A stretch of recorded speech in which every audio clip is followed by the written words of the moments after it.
นะโมตัสสะภะคะวะโตอะระหะโตสัมมาสัมพุทธัสสะนะโมตัสสะภะคะวะโตอะระหะโตสัมมาสัมพุทธัสสะนะโมตัสสะภะคะวะโตอะระหะโตสัมมาสัมพุทธัสสะพุทธังธัมมังสังฆังกุณุตรังอุปัชฌายังนัมมาสามิ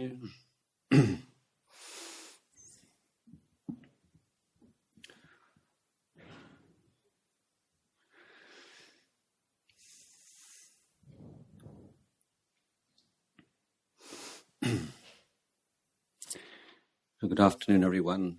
I would like to say a few words on the topic of friendship and noble friendship and Luang Por Chah as Kalyana Mitta.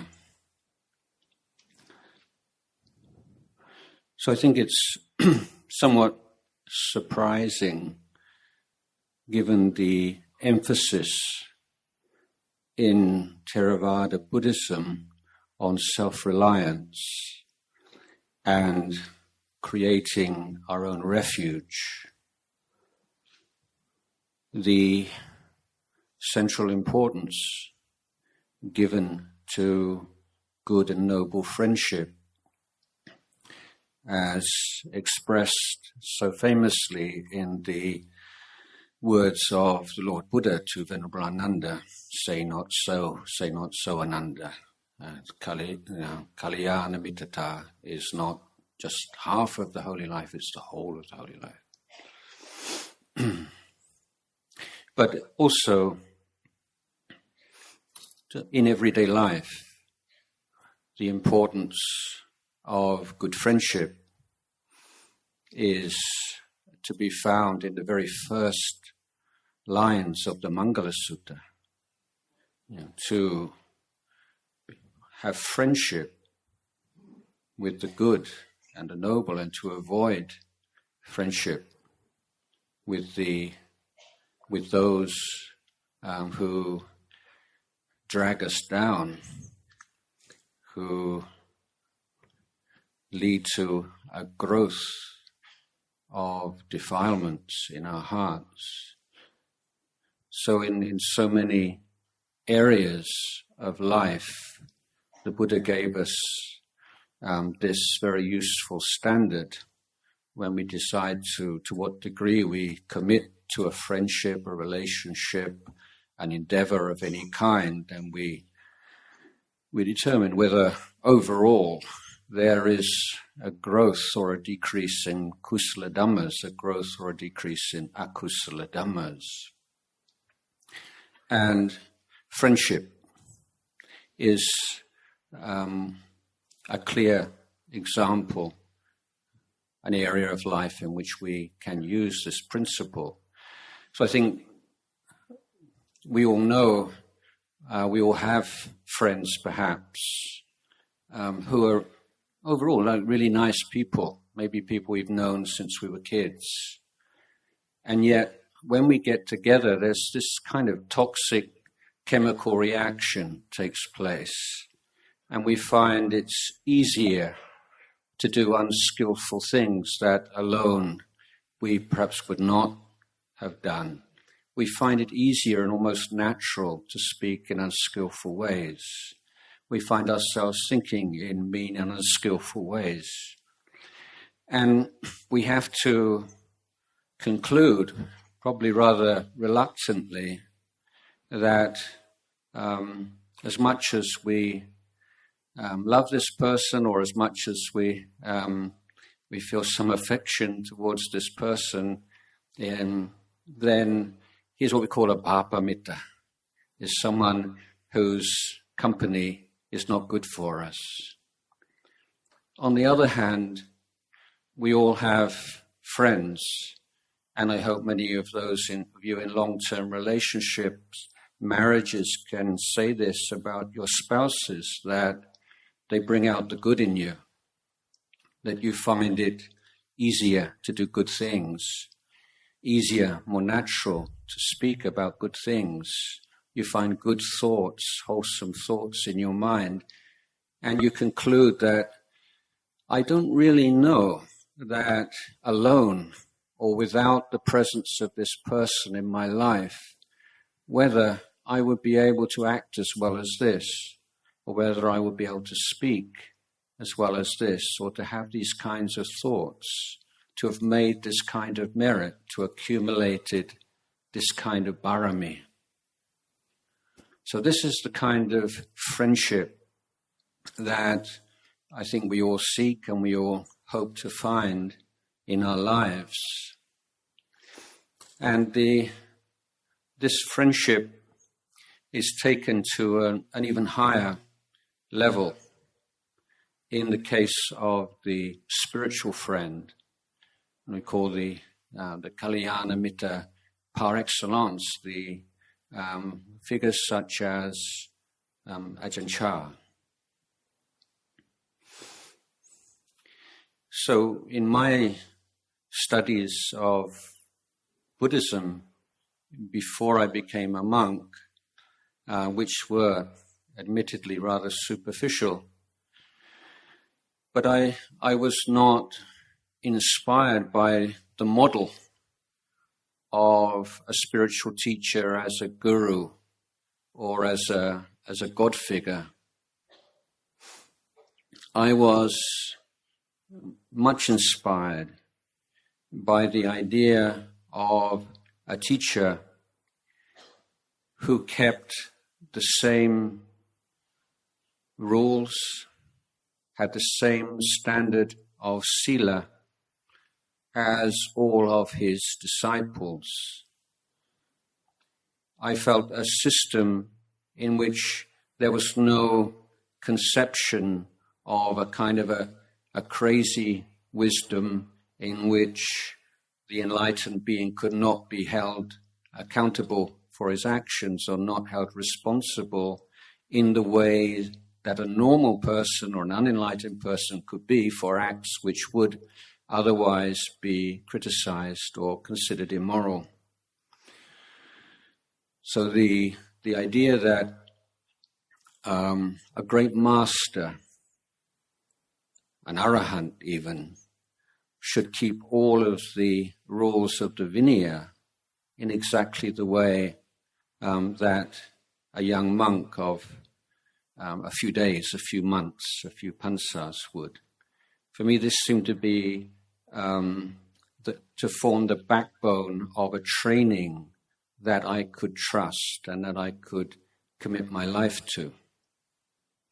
So this was one of the reasons which I chose this particular school of Buddhism, and led me at the age of 20 to Wat Pah in northeast Thailand. And over the years that I studied with Ajahn Chah, which were few, to be, when I look at it, it was I arrived when Luang Por Chah was 60 years old, and I can remember thinking, oh, he's so old, and now I'm 60, and I thought, oh, what a foolish perception. But he was old, actually, for a 60-year, and he admitted himself that he'd aged, and he looked older than his age, I think, at that point in his life. And he would say, well, considering all that I put myself through when I was a young monk, then I'm just happy to still be around at all. So Luang Por Pasano has mentioned that we didn't speak Thai, he didn't speak English, but that I don't think any of us felt that was a particular problem, at least to begin with, because communication is not restricted to the content of the words that we speak, and that the feelings that we have, or the feelings that the student has towards the teacher, or indeed any listener has towards any speaker, condition to what extent any change takes place. Because as a monastic, then we are declaring that we are ready to abandon everything for this path to enlightenment, and that we trust this teacher that whatever he says and does will be ultimately for our benefit, even though at the time it might seem quite the opposite. And I think that whether it's myself or any of the other senior monks who were blessed enough to have practiced, have met and learned from Luang Por Chah, I think we all felt it was really his presence and his example and who he was, which was the most powerful teaching. In fact, the Dhamma teachings he gave were wonderful, certainly.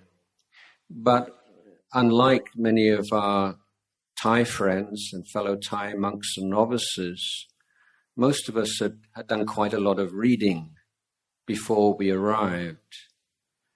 And many of the things that Luang Por Chah taught us were not revolutionary, not things that we'd never heard before in the most case, but they affected us. They're the things he said you remembered forever. I can say that, no matter how much your memory, our memories, at least my memory, fades as I get older. The words that Ajahn Chah spoke to me will never fade. I know that. And this was because of the feelings that he could produce in his students, this feeling that this is somebody who is speaking from direct experience. He's not speaking from book knowledge. He's not speaking to impress or show off his knowledge. This is an effort on his part to transmit the Dhamma which he knows and sees within his heart. And so at the beginning, even with a few words of Thai, and he, to give him his due, would try to speak in very simple terms with his Western disciples. Then you felt that every word was like a jewel. It was just a wonderful thing. You say, pinch yourself. How could I be so fortunate? What good things have I done in my past to get me here? It's unbelievable. So as time went on, I began to appreciate the ways in which he seemed to me to embody the principle of the Kalyana Mitta as a spiritual teacher.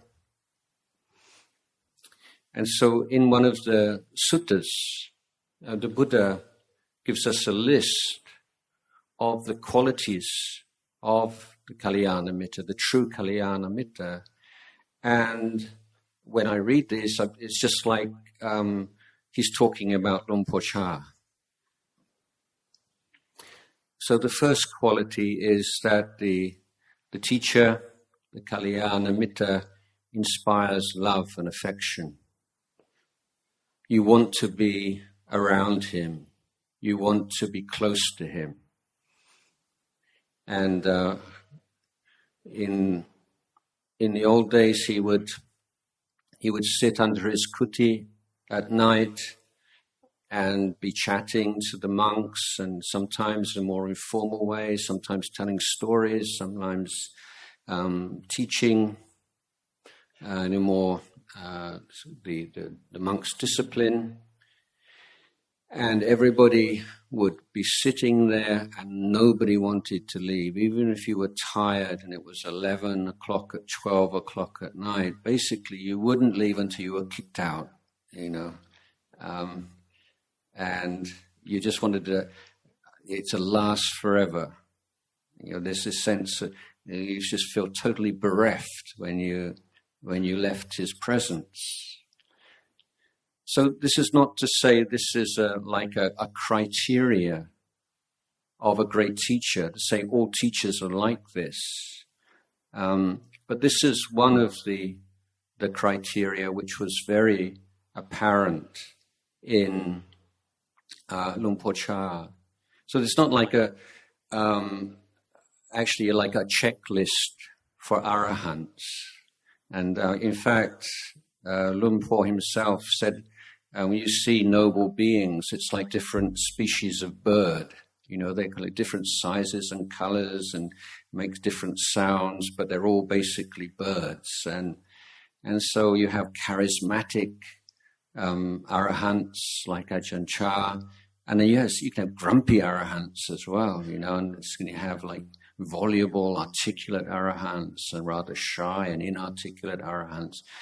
So this quality of Ajahn Chah was not, a proof of anything, and it doesn't mean that monks who don't have that kind of magnetic quality are not arahants. But this was something that was very, to me, and I think to most others, very, very strong feature of who he was. And his brother said to me, this is a long time ago in the 1980s, and he said to me, it's not like he's really handsome, but when he's in the room, you just can't take your eyes off him. Yeah. So, and I said, yeah, that's the definition of charisma, isn't it? So there's this kind of warmth and affection, love that you feel, we felt for Ajahn Chah. But for any Kalyana Mitta in a leadership position, to be the abbot of a monastery or of any kind of organization, that lovableness has to be balanced by the second quality, and that's the quality of that he inspires respect. So if you look at this picture up here, that for me, what's your immediate emotion when you look at that picture? That picture doesn't, for me, inspire a sense of love and what you like think. I feel respect, and I feel a little bit kind of fear actually.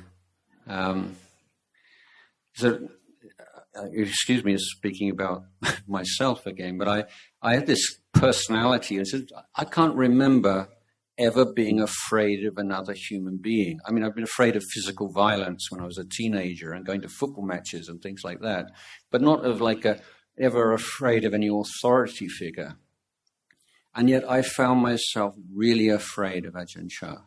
And even though, I'm sitting in front of a man who hasn't even killed a mosquito in his life, 40 years, and yet there's something about him, some kind of elemental quality, something like in the presence of a mountain or a huge waterfall or something like this. There's something that's kind of, it creates a distance. So you have that with the lovable side of Ajahn Chah, you have this sense of connection and intimacy. And at the same time with this respect-inspiring deportment and his personality, then there's this balance with a little bit of distance. So you have a sense of intimacy and distance. And if there's only the lovable side of a teacher, a parent, then there's sometimes the students can forget themselves a little bit. and get a little bit too, try to get too close or feel too close. It's not good for the student, maybe not good for the teacher. But he was able to produce this sense of respect and awe, and the sense of, how can someone do that? It just takes your breath away. And just there's that sense of respect, that he could live his life like that he could practice like that. And he was somebody who always led from the front. He's not someone who just said, do it like this, do it like that. And he goes back and has a rest. He does it. He's there leading, and he does it more than you could do, more than you could ever hope to do, and better than you can do. And you look at him for any signs of greed and jealousy and anger and irritation and confusion, and you look again and you look again, and there's one part of you that doesn't want to look because you just want to hold him up and look at him as being perfect, and there's another part of you can't help. You just want to see, is there actually some kind of blemish or flaw in this diamond, and you can't help yourself looking. No. And you just, no. Is it? And this is how this sense of respect and awe builds up. How can a human being be like that? It's just like it's a different level. And I wrote this poem, and I said, when I met him, it's like you lived in a universe that only has plastic flowers, and then one day you see a real flower. Oh, that's what a flower is. You didn't even know that there was such a distinction between plastic flowers and real flowers until you met a real flower. Or if you only ever heard I don't know whether this simile works, but bear with me. If you only ever heard like karaoke singers, and then you heard an opera singer, well, that's what singing is. It's like, it's this sense. This is just a whole different league. It's a whole different way of being a human being. It's just beyond anything that you recognize that you can conceive.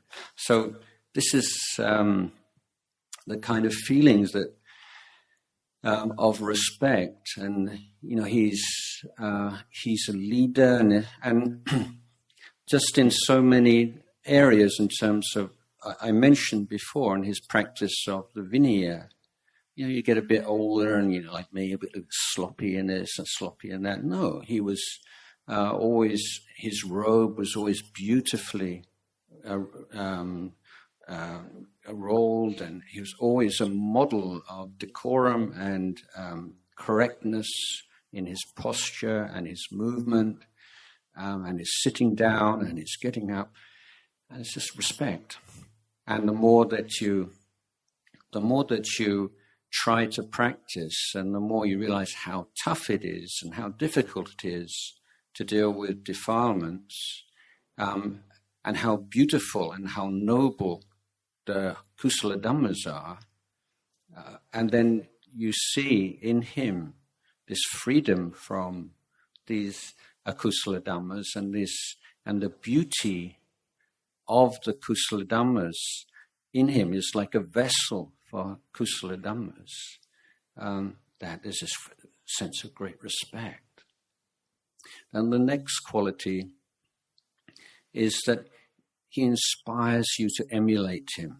This is the quality of a teacher. And one of the skillful means that Luang Por employed, and feature of his Dhamma talks, in all of his Dhamma talks, he didn't talk about himself very much. It took months and years combing through the Dhamma talks that he'd given to find the odd biographical detail. When I was researching for the original Thai biography, it's a long time, and you finally find a 5-minute anecdote, a story, and it's wow, this goes straight in the book, there. So But when he did talk about himself, it tended to be about his difficulties, his problems, his weaknesses as a young monk. And it was obvious that he was very keen on reminding his students that he started off where we were all starting off. He wasn't this kind of pure being that was sort of encased in a halo from birth. He'd been naughty and he'd been stupid and he'd done things that maybe not so skillful as a boy and a young man, and as a young monk. He struggled with sexual desire and he struggled with all kinds of...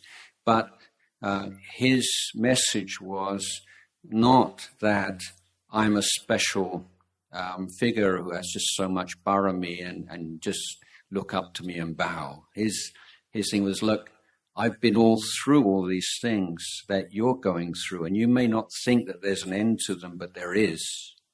I've been through them. And I, as Luang Por Pasano said earlier, he said it's because I was willing. I was willing to dare. I was glad. He had this warrior mentality. He's just going to stick with it.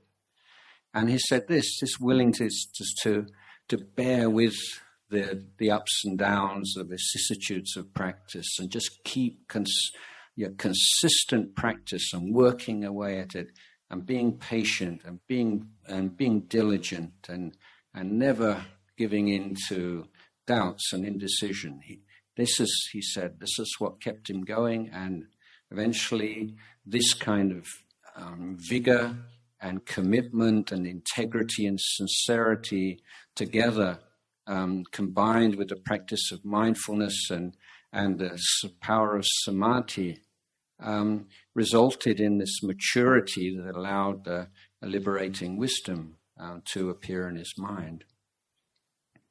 So he's someone who was inspired you to believe that you could do it. He inspired you to try it out and put it to the test. And he inspired you to do things that you didn't think you could do.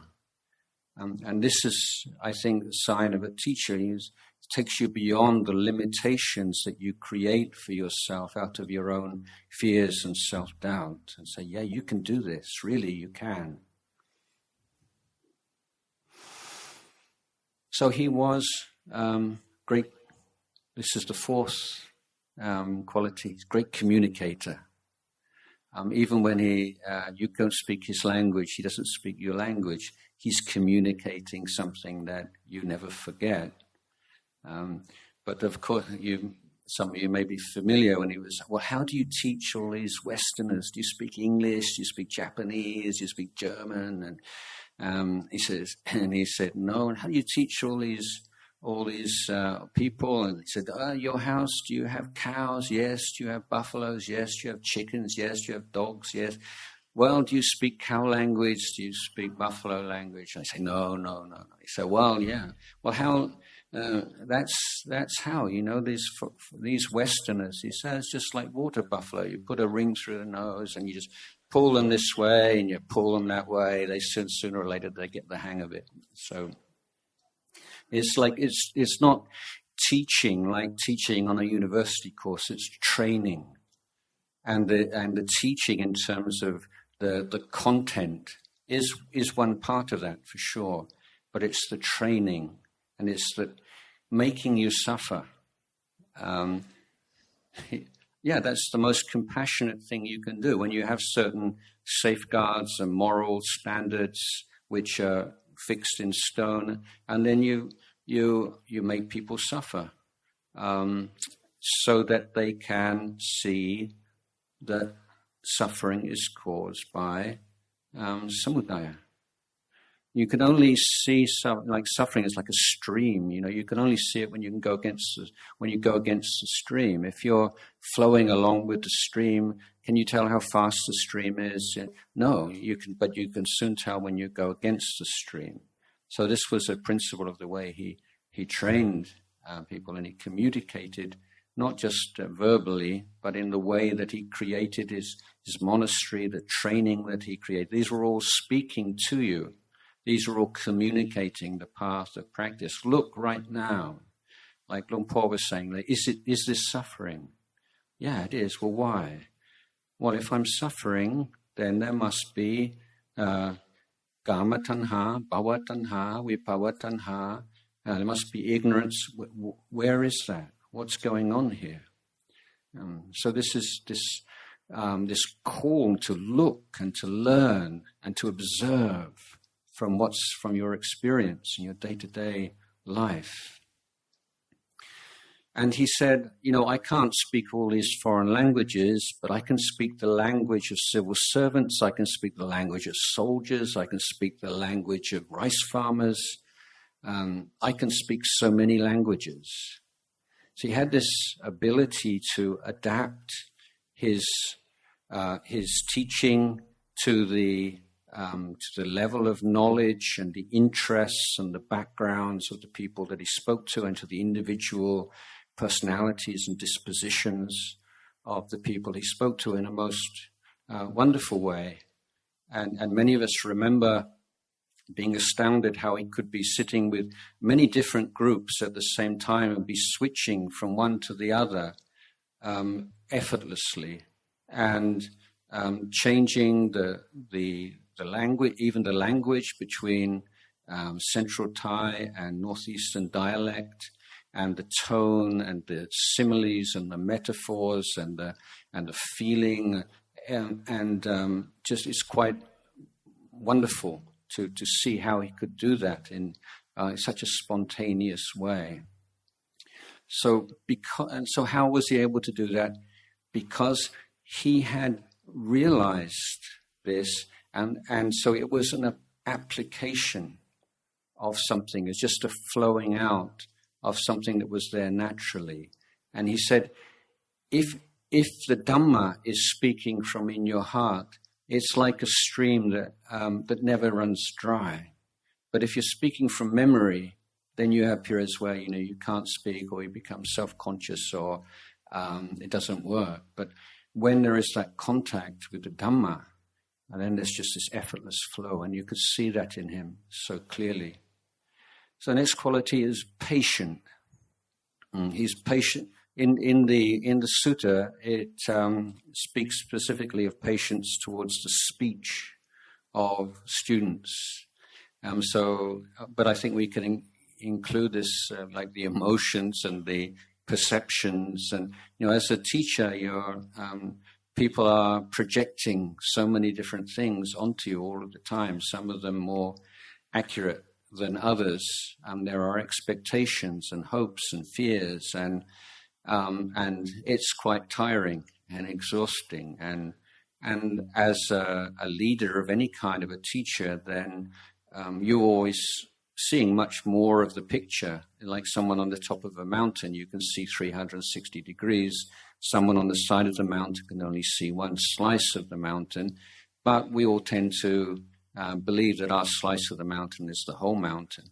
And so this leads to conflicts, and sometimes there are jealousies amongst students, who's closer to the teacher, who's closest to the teacher, and all these kind of things that go on. And Luang Por, in every area of his life, showed this patient endurance, and it was this forbearance and willing to, in Luang Por Sumedho's wonderful phrase, I was able to peacefully coexist with the unpleasant, whether it was physical or mental and environmental. And so he had this wonderful quality of patience, and he wasn't going to give up on you just because you were silly and petty and got confused or made mistakes. He was patient with you because he really wanted you to see this and to do this. He was able to, this is the sixth of the seven qualities. I'm running out of time now, so I have to accelerate.